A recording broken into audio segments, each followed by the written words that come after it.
দেবুদাকে phone করে জ্যাস।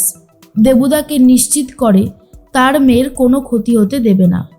দেবুদা অনেক বেশি নিশ্চিন্ত হয় জগদ্ধাত্রীর কথা শুনে।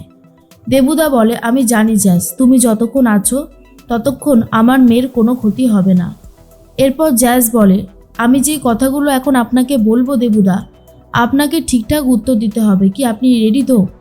দেবুদা বলে, হ্যাঁ বলো না কি বলবে। জগদ্ধাত্রী বলে, আচ্ছা আপনি বিকাশ রায় বলে চেনেন কাউকে? উনি একটা ইনস্টিটিউশন চালায় যেখানে এই মডেলিং শেখানো হয়, অ্যাক্টিং শেখানো হয়, র্যাম্প ওয়াক শেখানো হয় আর গ্রুমিং শেখানো হয়।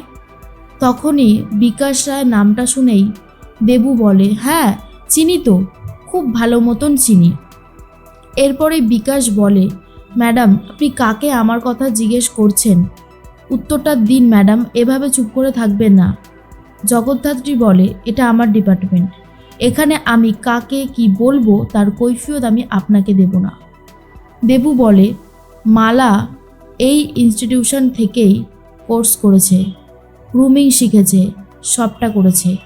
তখন জগদ্ধাত্রী বলে, এটাই আমার জানার ছিল।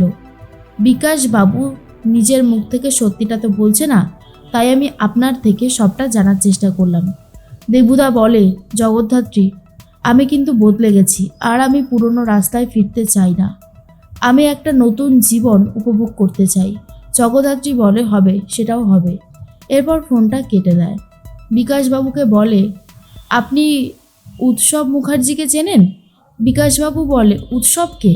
জগদ্ধাত্রী বলে, টাইটেলটা বললেন না কেন? তার মানে আপনি চেনেন। উত্তর দিন বিকাশবাবু, আপনি চেনেন কি চেনেন না?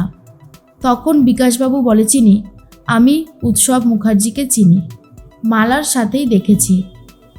এরপর জগদ্ধাত্রী বলে, মালা চ্যাটার্জির সাথে কি উৎসব মুখার্জির রেজিস্ট্রি ম্যারেজ হয়েছে? ওরা কি বিয়ে করেছে? উত্তরটা দিন। বিকাশবাবু বলে, আমি এসব কিছু জানি না, আমি এ ব্যাপারে কিচ্ছু বলতে পারবো না। জগদ্ধাত্রী বলে, আপনি যদি বলতে না পারেন তার ট্রিটমেন্টও আমার কাছে আছে। বিকাশ ভয়ে বলে, হ্যাঁ জানি, ওরা কোনোভাবেই বিয়ে করেনি, ওরা বিয়ে করতে পারে না, আমি সব থেকে ভালো জানি। জগদ্ধাত্রী বলে, আচ্ছা আপনাদের এই ইনস্টিটিউশনে কালচারাল প্রোগ্রাম তো নিশ্চয়ই হয়ে থাকে তাই না? তো কবে হয় এটা? বিকাশবাবু বলে, এই তো কিছুদিন আগেই হয়েছিল, 21শে নভেম্বর হয়েছিল, ওই দিনেই হয়ে থাকে। এটা শুনে জগদ্ধাত্রী বলে, আর একবার বলুন। তখন সে বলে, 21শে নভেম্বর, 2021 সালেও হয়েছে, 2022-এও হয়েছে। জগদ্ধাত্রী বলে, বাহ, এই ইনফরমেশানটা অনেক হেল্প করবে। বিকাশবাবু আপনি একটা মস্ত বড় ইনফরমেশান দিয়েছেন, আপনি এখন যেতে পারেন। নন্দিদা বাকি কাজটা তুমি করে নাও। এর মধ্যেই জগদ্ধাত্রী বুঝে যায় যে কোনোভাবেই উৎসবের সাথে মালার বিয়েটা হয়নি, এটা পুরোটাই একটা ফেক ঘটনা। তার মধ্যেই বৈদেহী মুখার্জি বিয়ের কার্ড দেখে তো অনেক খুশি হয়ে যায়, কাকে কাকে কার্ড দেবে নামটা লিখতে থাকে ওপরে। তখনই জগদ্ধাত্রী আর কৌশিকী এসে গেছে। কৌশিকী তখন পুরো ব্যাপারটা দেখতে থাকে। মালাকে নিয়ে উৎসব বেরিয়ে যাচ্ছিল গয়নার শোরুমে। তখনই বৈদেহী মুখার্জি বলে, এত তাড়াতাড়ি বেরোচ্ছিস? উৎসব বলে, কি আর করব, আগের দিন মেহেন্দি যা একটা কাণ্ড করলো, মেয়েটা একেবারে স্টুপিড হয়ে যাচ্ছে দিন দিন, কোনো কমে লাগে না। কৌশিকী তখন বলে, 2 বছর আগে কমে লাগতো বল?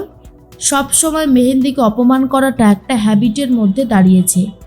তুই কি ভেবেছিস এইভাবে সব কিছু শেষ করে দিবি? শোন উৎসব, এরকমটা করিস না, মানুষ হ, বুঝেছিস? এর মধ্যে উৎসব বিয়ের কার্ডটা দেখতে থাকে। তখনই বলে, এ কি, এই জায়গাটাতে আমার বিয়ের অ্যারেঞ্জমেন্ট করা হয়েছে কেন? তখন কৌশিকী বলে, পুরো রিসর্টটাই আমি বুক করে দিয়েছি। কৌশিকী মুখার্জির একটা ফোন পেয়ে পুরো রিসর্ট বুক হয়ে গেছে। আমার ভাইয়ের বৌভাত বলে কথা, আর আমি সেটা বড় করে করব না, সেটা কি হতে পারে?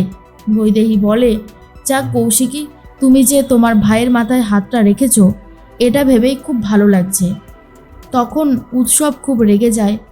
মালা জিজ্ঞেস করে, এই রিসর্টে হলে প্রবলেম কি আছে? এত বেশি রিয়াক্টিভা করছো কেন? জগদ্ধাত্রী বলে, করছে কারণ ওর হয়তো পুরনো কিছু কথা মনে পড়ে যাচ্ছে, তাই না উৎসব? উৎসব বলে, কি বলতে চাইছো তুমি? জগদ্ধাত্রী বলে, তেমন কিছুই না, এটাই যে তোমার পুরনো অনেক কথা মনে পড়ছে। মেহেন্দি চলে আসে। মেহেন্দির গলায় সেই গয়নাটা দেখে মালা বলে, এটা তো আমি পছন্দ করেছিলাম দোকানে, এটাই তো আমার এখন আনতে যাওয়ার কথা ছিল। কৌশিকী বলে, এটা আমি অর্ডার করেছিলাম, ওরা একটু আগেই ডেলিভারি করে দিয়ে গেছে বাড়িতে। বৈদেহী তখন বলে, তাহলে এটা ওর গলায় কি করছে? মেহেন্দি, এই হারটা পরতে গেলে যোগ্যতা লাগে, সেই যোগ্যতা তুমি এখনও অর্জন করে উঠতে পারোনি, আর তোমার হবেও না কোনো দিন। এই হারটা তুমি আমাকে দিয়ে দাও। এরপর মেহেন্দির গলা থেকে রীতিমতো হারটা খুলে নেয় জবরদস্তি করে বৈদেহী মুখার্জি, আর বলে, এটা আমার বৌমা মালা চ্যাটার্জির গায়েই অনেক বেশি সুন্দর লাগবে। তখন মেহেন্দির চোখে জল চলে আসে। উৎসব আর মালা বৈদেহী মুখার্জি ওপরে চলে যায়। মেহেন্দির চোখে জল দেখে জগদ্ধাত্রী বলে, তুই এই ব্যাপারটাকে নিয়ে কাঁদছিস মেহেন্দি? তোর গয়না, তোর বর সবই তোর অধিকারে থাকবে। বর্দি জানিস না কি করেছে? স্বয়ম্ভু বলে, বর্দি যা করেছে না দারুণ। মেহেন্দি বলে, কি করেছে বর্দি? তখনই স্বয়ম্ভু এসে উত্তর দেয়, সেম দেখতে এরকম হারটাকে আগে থেকেই বর্দি ইমিটেশনের দোকানে অর্ডার করে দিয়েছিল, আর ওনারা সেম টু সেম বানিয়ে রেখেছে। ওটা পুরোটাই ফেক জুয়েলারি, আর তোমার জন্য আসলটা তোলা আছে। তখনই কৌশিকী বলে, একদমই ঠিক কথা বলেছে স্বয়ম্ভু, এসো এসো তোমাকে পরিয়ে দিই, আমি তোমার জন্য সব করতে পারি, তোমরাই তো আমাদের সব, তুমি জগদ্ধাত্রী, তোমাদেরকে তো খুবই ভালোবাসি। এরপর মেহেন্দির গলায় আসল হারটা পরিয়ে দেয়। জগদ্ধাত্রী বলে, বাহ মেহেন্দি, তোকে তো অনেক সুন্দর লাগছে। এর মধ্যে বৈদেহী ভালো করে দেখতে থাকে খুঁটিয়ে খুঁটিয়ে, আর বলে, না, কেমন একটা সন্দেহ হচ্ছে, এটা কি আদৌ সোনার? গোল্ড তো এমন হয় না, এমন হওয়ার তো কোনো চান্সই নেই। এই একবার খুলে দাও তো দেখি। বিকাশবাবুকে দিয়ে জ্যাস ফোন করায় মালাকে। বিকাশ বলে, মালা, আমি বিকাশ বলছি। মালা তখন বলে, ফোন করেছেন কেন? নাম্বার কোথা থেকে পেলেন? বিকাশ বলে, নাম্বার তো আমাদের ইনস্টিটিউশনে থাকে। আমাদের ইনস্টিটিউশনে আবারও একটা কালচারাল প্রোগ্রাম আছে, তোমাকে পারফরমেন্স করতে হবে। মালা বলে, আমি এখন নিজের বিয়ে নিয়ে অনেক ব্যস্ত আছি, আমি আদৌ যেতে পারবো কি না বলতে পারছি না। বিকাশ তখন বলে, না না, তোমাকে আসতেই হবে, অনেক সেলিব্রিটিরা আসবে, কার্ড তোমাকে পাঠানো হবে, আমি রিকোয়েস্ট করছি অন্তত একবার এসো।